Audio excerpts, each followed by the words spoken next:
Hello दोस्तों, welcome to RM coaching. दोस्तों, SSC MTS की जनरल साइंस के इस सीरीज की पिछली वीडियो में हमने देखा था 2013 में पूछे गए जनरल साइंस के कुछ इंपॉर्टेंट क्वेश्चंस। और दोस्तों, आज की इस वीडियो में हम देखेंगे 2014 में पूछे गए जनरल साइंस के कुछ इंपॉर्टेंट क्वेश्चंस। तो चलिए दोस्तों, इस वीडियो को शुरू करते हैं। दोस्तों देखिए, हमारे पास पहला क्वेश्चन क्या है। The commonly used safety fuse wire is made up of. मतलब कि जो हम घर में कॉमनली अपना फ्यूज वायर यूज करते हैं वो किस चीज का बना होता है। दोस्तों, ये इस तरह का फ्यूज आप लोगों ने घरों में जरूर देखा होगा। हर इलेक्ट्रिकल अप्लायंस, मतलब सारे जो इलेक्ट्रिकल अप्लायंस आते हैं, टीवी हो गया, फ्रिज हो गया, इन्वर्टर हो गया, उन सब में ये लगा होता है और इसके बीच एक पतली सी तार लगी होती है जो कि फ्यूज वायर होती है। तो दोस्तों, ये पूछा है कि ये किस मटेरियल से बना होता है। तो दोस्तों, ये जो फ्यूज वायर होता है ये एक टिन और लेड का अलॉय होता है। दोस्तों, अलॉय का मतलब मिश्रण, एक मतलब मिश्रित मेटल होता है। दो या दो से ज़्यादा जब मेटल्स को हम एक साथ मिला देते हैं और एक नया मेटल बनाते हैं तो उस तरह के मेटल को हम लोग कहते हैं अलॉय। तो दोस्तों, ये एक अलॉय होता है किस चीज़ का? टिन और लेड का। तो option number B correct answer है। दोस्तों, फ्यूज के फायदे बहुत हैं। सबसे पहला फायदा ये है कि सबसे सस्ता अगर कोई इलेक्ट्रिकल प्रोटेक्शन के लिए इक्विपमेंट है तो वो फ्यूज है। 5 या 10 रुपए में आपको मार्केट में मिल जाएगा। और दोस्तों, फ्यूज की क्वालिटी क्या होती है कि जैसे ही एक्स्ट्रा करंट इसके थ्रू बहता है, एक्स्ट्रा करंट जब बहता है या फिर लोड से ज़्यादा करंट बहता है तो ये फ्यूज वायर ब्रेक कर जाते हैं, बीच से मेल्ट कर जाते हैं। और फ्यूज वायर का देखते हैं दोस्तों, मेल्टिंग पॉइंट काफ़ी कम होता है। फ्यूज वायर का मेल्टिंग पॉइंट काफ़ी कम होता है, इसकी वजह से ये जल्दी ही मेल्ट कर जाता है जब इसके थ्रू ज़्यादा करंट बहता है। चलिए दोस्तों, अगला क्वेश्चन देखते हैं। तो देखिए, अगला क्वेश्चन पूछ रहा है कि at what temperature the density of water is maximum. मतलब किस टेम्परेचर यानी किस तापमान के वाटर की डेंसिटी, वाटर का घनत्व है वो सबसे ज्यादा होता है। तो दोस्तों, आपको मैं बता दूं कि 4 डिग्री सेंटीग्रेड मतलब 4 डिग्री सेल्सियस पे जो वाटर की डेंसिटी होती है वो सबसे ज्यादा होती है। आप लोग को लगा होगा कि 0 सेंटीग्रेड इसका सही उत्तर है, बट दोस्तों 4 डिग्री सेंटीग्रेड पे वाटर की डेंसिटी सबसे ज़्यादा होती है क्योंकि वाटर इस समय क्लस्टर्स बना लेता है। दोस्तों, 4 डिग्री सेंटीग्रेड पे अगर हम डेंसिटी की बात करें तो वो होता है 1000 kg पर मीटर क्यूब। मतलब कि अगर हम 1 मीटर क्यूब वाटर लें 4 डिग्री सेंटीग्रेड पे तो उसका जो वेट होगा वो लगभग 1000 kg होगा। आप इससे अंदाजा लगा सकते हैं कि उस समय उसकी डेंसिटी कितनी हाई होती है। चलिए दोस्तों, अगला क्वेश्चन हम लोग देखते हैं। दोस्तों, अगला क्वेश्चन क्या है। The linear expansion of rod is independent of its. मतलब कि कोई ठोस छड़ है तो उसका एक्सपेंशन, यानी लीनियर एक्सपेंशन का मतलब होता है दोस्तों, अगर कोई रॉड है तो इस साइड या इस साइड में बढ़ने को हम लोग लीनियर एक्सपेंशन कहते हैं। तो लीनियर एक्सपेंशन किसी रॉड का किस चीज से इंडिपेंडेंट है, मतलब किस चीज पे वो निर्भर नहीं करता है। तो दोस्तों देखिए, जब भी हम टेम्परेचर बढ़ाएंगे, तापमान बढ़ाएंगे, तो कोई भी लोहे की सामान है या कोई भी मेटल के रॉड है तो वो फैलेगी, मतलब एक्सपेंड करेगी। उसके साथ दोस्तों उसकी लेंथ क्या है इस पे भी डिपेंड करता है, और साथ ही साथ वो किस मटेरियल का बना हुआ है इस पे भी डिपेंड करता है। क्योंकि कुछ मटेरियल जो होते हैं वो कम टेम्परेचर पे एक्सपेंड कर जाते हैं, कुछ ज़्यादा टेम्परेचर पे एक्सपेंड करते हैं। तो एक चीज़ जिस पे डिपेंड नहीं करती है वो होता है टाइम ऑफ हीट फ्लो। तो दोस्तों, इस क्वेश्चन का करेक्ट आंसर है टाइम ऑफ हीट फ्लो। चलिए दोस्तों, हम लोग अगला क्वेश्चन देखते हैं। दोस्तों देखिए, क्वेश्चन क्या है। Cathode rays when obstructed by metal causes the emission of. मतलब कोई भी cathode rays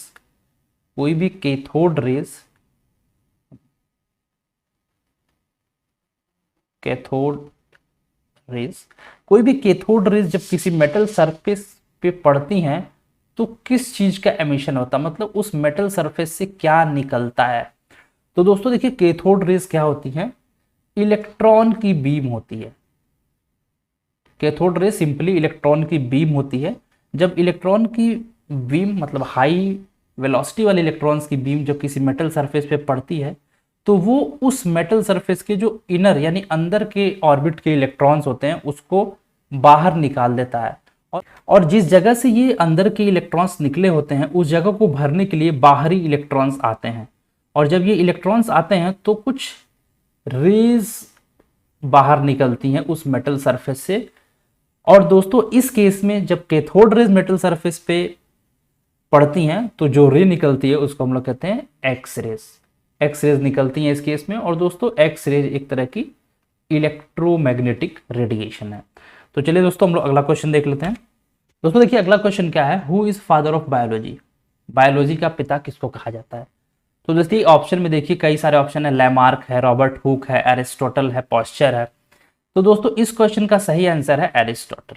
Aristotle father of biology कहे जाते हैं। दोस्तों फोर्थ सेंचुरी में एरिस्टोटल एक आइलैंड पे घूमने गए थे जिसका नाम था लेस्नोव। लेस्नोव नाम के आइलैंड पे एरिस्टोटल घूमने गए थे और वहां की वाइल्ड लाइफ को देख के काफी वो एक्साइट हुए थे और उन्होंने वहां से अपनी स्टडी शुरू की थी डिफरेंट ऑर्गेनिजम्स के बारे में और कई सारे चीजों के बारे में ध्यान से ऑब्जर्वेशन किया और धीरे धीरे वहां से जो है बायोलॉजी का इवोल्यूशन हुआ और बायोलॉजी की शुरुआत वहीं से हुई। तो इस कारण से दोस्तों एरिस्टोटल को बायोलॉजी का फादर कहा जाता है। दोस्तों साथ में आप लोग बाकी ऑप्शंस भी समझ लीजिए। दोस्तों लैमार्क भी आप एक तरह के बायोलॉजिस्ट थे। साथ में दोस्तों रॉबर्ट हुक जो थे इन्होंने पहली बार माइक्रो ऑर्गेनिज्म को देखा था माइक्रोस्कोप की मदद से, वो थे रॉबर्ट हुक। और दोस्तों पॉइस्चर का आप लोगों ने नाम सुना ही होगा, पाश्चराइजेशन का नाम सुना होगा। ये एक प्रोसेस है जिसके थ्रू मिल्क को ज्यादा समय के लिए रखा जा सकता है। तो चलिए दोस्तों हम लोग अगला क्वेश्चन देख लेते हैं। क्वेश्चन क्या है, एरेनकाइमा इज प्रेजेंट इन, मतलब एरेनकाइमा इनमें से किस चीज में प्रेजेंट होता है। तो दोस्तों एरेनकाइमा क्या होता है, एक सॉफ्ट टिश्यू होता है। एरेनकाइमा एक सॉफ्ट टिश्यू होता है और ये किस में पाया जाता है, एक्वेटिक प्लांट्स यानी समुद्री जो पौधे होते हैं उनमें पाया जाता है एरेनकाइमा नामक सॉफ्ट टिश्यू। तो दोस्तों इसका ऑप्शन नंबर सी सही है, एक्वेटिक प्लांट्स यानी जलीय पौधे एक्वेटिक प्लांट्स में ये होता है। चलिए दोस्तों हम लोग अगला क्वेश्चन देख लेते हैं। दोस्तों देखिए क्वेश्चन क्या है, the deficiency of vitamin A causes, मतलब विटामिन ए की कमी से इनमें से कौन सी बीमारी होती है। तो दोस्तों विटामिन ए की कमी से होती है नाइट ब्लाइंडनेस, रतौंधी जिसको कहते हैं, रात में दिखना थोड़ा कम हो जाता है। और दोस्तों नाइट ब्लाइंडनेस कम करने के लिए हमें विटामिन ए की मात्रा अपने शरीर में बढ़ाना होगा।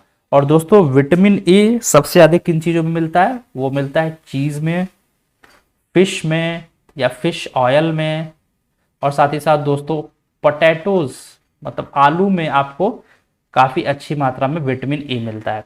दोस्तों साथ ही साथ हम लोग बाकी ऑप्शंस को भी देख लेते हैं।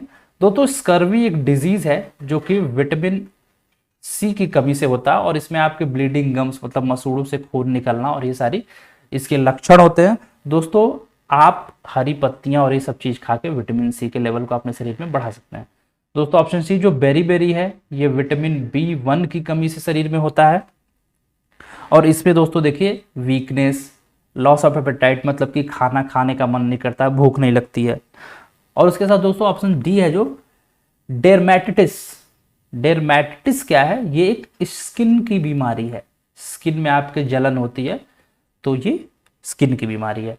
क्योंकि दोस्तों आपके अगले एग्जाम में कोई जरूरी नहीं है कि नाइट ब्लाइंडनेस से पूछे, आप ये भी पूछ सकता है स्कर्वी किसकी कमी से होती है या फिर विटामिन सी की कमी से क्या होता है। तो इस तरह के बाकी ऑप्शन को भी आपको ध्यान रखना है। चलिए दोस्तों हम लोग अगला क्वेश्चन देख लेते हैं। दोस्तों देखिए अगला क्वेश्चन क्या है, क्लोव इज द, मतलब कि क्लोव इनमें से क्या है। दोस्तों क्लोव मतलब होता है लौंग। लौंग आप लोग जान ही रहे होंगे, हर घर में इस्तेमाल होता है, चाय में इस्तेमाल होता है, खाने में इस्तेमाल होता है। तो दोस्तों क्लोव क्या होता है, वो एक सूखी फूल की कली होती है, ड्राइड फ्लावर बड होता है। तो दोस्तों क्लोव किस पौधे की कली है, तो ये दोस्तों है सिजेजियम एरोमेटिसियम, सिजेजियम एरोमेटिसियम। सिजेजो एरोमेटिसियम पौधे की जो कली है, सूखी हुई कली, वो लॉन्ग होती है। तो इसका ऑप्शन ए सही है, मतलब ड्राइड फ्लावर बड, सूखे हुए फूल की कली। चलिए दोस्तों हम अगला क्वेश्चन देखते हैं। दोस्तों अगला क्वेश्चन क्या है, on heating gypsum loses certain percentage of its water content and becomes. मतलब जिप्सम को हम जब गर्म करते हैं तो उसमें से कुछ परसेंटेज ऑफ वाटर निकल जाता है और वो क्या बन जाता है। ऑप्शन में आपका चॉक है, कैल्शियम सल्फेट है, प्लास्टर ऑफ पेरिस है, पर्ल है। तो दोस्तों देखिए जिप्सम का जो केमिकल फॉर्मूला होता है वो होता है CaSO4.2H2O। इसको हम क्या कहते हैं, calcium sulphate dihydrate. Calcium sulphate, di मतलब दो और हाइड्रेट मतलब वाटर। कैल्शियम सल्फेट के साथ दो जब वाटर के मॉलिक्यूल्स होते हैं तो उसको हम कहते हैं कैल्शियम सल्फेट डाइहाइड्रेट, और इसी को दोस्तों हम क्या कहते हैं, जिप्सम। दोस्तों जिप्सम को जब हम हीट करते हैं तो उसमें से एक वाटर मॉलिक्यूल जो है वो निकल जाता है और हमारे पास क्या रह जाता है, CaSO4.H2O। इस दो वाटर मॉलिक्यूल में से एक निकल जाता है और बचता है एक, और इसको हम क्या कहते हैं दोस्तों, केमिकल नेम इसका है कैल्शियम सल्फेट हेमीहाइड्रेट। और दोस्तों इसी को हम लोग क्या कहते हैं, प्लास्टर ऑफ पेरिस। तो दोस्तों इसी को प्लास्टर ऑफ पेरिस कहते हैं, POP। तो दोस्तों इस क्वेश्चन का सही आंसर क्या है, option number C, plaster of Paris. दोस्तों आपके एग्जाम में जिप्सम या फिर प्लास्टर ऑफ पेरिस का केमिकल फॉर्मूला भी पूछ सकता है, तो आप इन दोनों चीज को ध्यान में रखिए। चलिए दोस्तों हम लोग अगला क्वेश्चन देख लेते हैं। दोस्तों अगला क्वेश्चन क्या है, the name of scientist who discovered neutron. मतलब इनमें से किस साइंटिस्ट ने न्यूट्रॉन की खोज की थी।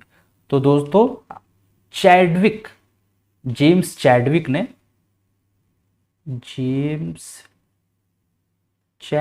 ने न्यूट्रॉन्स की खोज की थी। न्यूट्रॉन्स को इस सिंबल से दिखाते हैं। दोस्तों उसके साथ आपको बता दूं, फर्मी नाम के साइंटिस्ट ने सेमीकंडक्टर्स में फर्मी लेवल्स की खोज की थी। अर्नेस्ट रदरफोर्ड ने दोस्तों न्यूक्लियस की खोज की थी अपने फेमस गोल्ड फॉयल एक्सपेरिमेंट के द्वारा, आप लोग नाम सुने होंगे। और दोस्तों नील्स बोर काफी बड़ा नाम है केमिस्ट्री के अंदर, और नील्स बोर ने पहली बार एटॉमिक मॉडल पेश किया था हाइड्रोजन एटम का ये एटॉमिक मॉडल पेश किए थे और काफी वो एक्सेप्टेबल मॉडल था। तो चलिए दोस्तों अगला क्वेश्चन हम लोग देख लेते हैं। दोस्तों क्वेश्चन क्या है, the bubbles in champagne and soda are. मतलब जो शैंपेन और सोडा की बोतल खोलने पे जो बुलबुले निकलते हैं वो किसकी बुलबुले होते हैं। तो दोस्तों बड़ा ही सिंपल सा क्वेश्चन है, इसका उत्तर है CO2 यानी कार्बन डाइऑक्साइड के बुलबुले होते हैं। आप कोल्ड ड्रिंक भी पिएंगे तो जब खोलते हैं तो आप देखेंगे खूब सारे उसमें बुलबुले निकलते हैं, वो कार्बन डाइऑक्साइड के ही बुलबुले होते हैं। चलिए दोस्तों हम लोग अगला क्वेश्चन देख लेते हैं। दोस्तों अगला क्वेश्चन क्या है, गोबर गैस कंटेन्स मेनली। मतलब गोबर गैस में सबसे ज्यादा क्या पाया जाता है। दोस्तों वैसे तो गोबर गैस में आप CO2 भी होता है और मेथेन भी होता है, बट ज्यादा मात्रा किसकी होती है, वो होती है मेथेन की। दोस्तों मेथेन होता है CH4, एक कार्बन का एटम और 4 हाइड्रोजन के एटम मिलकर बनाते हैं मेथेन। तो मेथेन की मात्रा सबसे ज्यादा होती है गोबर गैस में, तो ऑप्शन नंबर सी इसका करेक्ट आंसर है। चलिए दोस्तों हम लोग अगला क्वेश्चन देख लेते हैं। दोस्तों क्वेश्चन क्या है, carbon credit is a term associated with. दोस्तों कार्बन क्रेडिट क्या होता है, कार्बन क्रेडिट एक परमिट देता है हर कंट्री को, जिसके थ्रू वो एक पर्टिकुलर अमाउंट के ही कार्बन को निकाल सकते हैं। मतलब एक particular amount of carbon emit कर सकते हैं। और दोस्तों ये लिमिट जनरली 1 टन होती है, मतलब कि 1 टन CO2 ही कोई देश रिलीज कर सकता है। बट दोस्तों अगर कोई कंट्री है जिसने मान लीजिए 1 टन की उसकी लिमिट है और उसने 0.5 टन CO2 का एमिशन किया, तो उसके पास दोस्तों 0.5 टन का जो क्रेडिट है बच जाएगा और ये वो किसी और देश को बेच सकता है पैसे पे। तो दोस्तों इसको हम लोग कहते हैं कार्बन क्रेडिट, और ये जनरली किस चीज के लिए लिमिट रखा गया है, ताकि हम इन्वायरमेंट को बचा सकें और लोग एक पर्टिकुलर अमाउंट में ही कार्बन का एमिशन करें। तो इसके लिए दोस्तों ऑप्शन नंबर सी है, प्रोटेक्शन ऑफ एनवायरमेंट, मतलब कि पर्यावरण की सुरक्षा के लिए कार्बन क्रेडिट टर्म का यूज किया जाता है। चलिए दोस्तों हम अगला क्वेश्चन देखते हैं। दोस्तों क्वेश्चन क्या है, the green colour plant leaves is due to. मतलब कि पौधों की पत्तों का कलर हरा क्यों होता है। दोस्तों मैंने कल के पेपर में भी इस क्वेश्चन को आपको बताया था, इसी तरह से मिलता जुलता एक क्वेश्चन था। दोस्तों क्लोरोफिल की मौजूदगी की वजह से पत्तों का कलर जो होता है वो ग्रीन होता है, और क्लोरोफिल में दोस्तों मैग्नीज पाया जाता है। ये कल के क्वेश्चन में मैंने आपको बताया था। चलिए दोस्तों अगला क्वेश्चन देखते हैं। दोस्तों क्वेश्चन बहुत ईजी है, temperature is measured by the instrument called, मतलब टेम्परेचर जिस इंस्ट्रूमेंट से मेजर करते हैं उसको क्या कहते हैं? तो दोस्तों आप सबको पता है, उसको हम कहते हैं थर्मोमीटर। दोस्तों देखिए, वोल्टमीटर वोल्टेज के नापने के लिए काम आता है, अमीटर आपका करंट को नापने के लिए काम आता है, और कैलोरीमीटर कैलोरीज को नापने के लिए काम आता है। तो दोस्तों इसका सही उत्तर है थर्मोमीटर। चलिए दोस्तों हम अगला क्वेश्चन देखते हैं।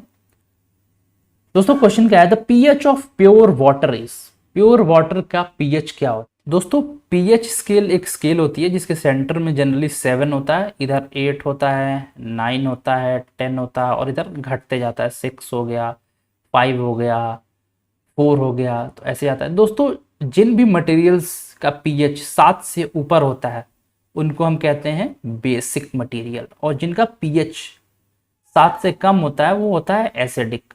जिसका जितना ज्यादा पीएच होगा वो उतना ज्यादा बेसिक होगा, जिसका जितना कम होगा उतना एसिडिक होगा। दोस्तों ये 7 किसका है? तो 7 आपका प्योर वाटर का, प्योर वाटर का पीएच जो होता है वो 7 होता है, मतलब कि वाटर ना एसिडिक होता है ना ही बेसिक होता है। तो ऑप्शन नंबर ए इसका करेक्ट आंसर है 7 होता है प्योर वाटर का पीएच। चलिए दोस्तों हम लोग अगला क्वेश्चन देखते हैं।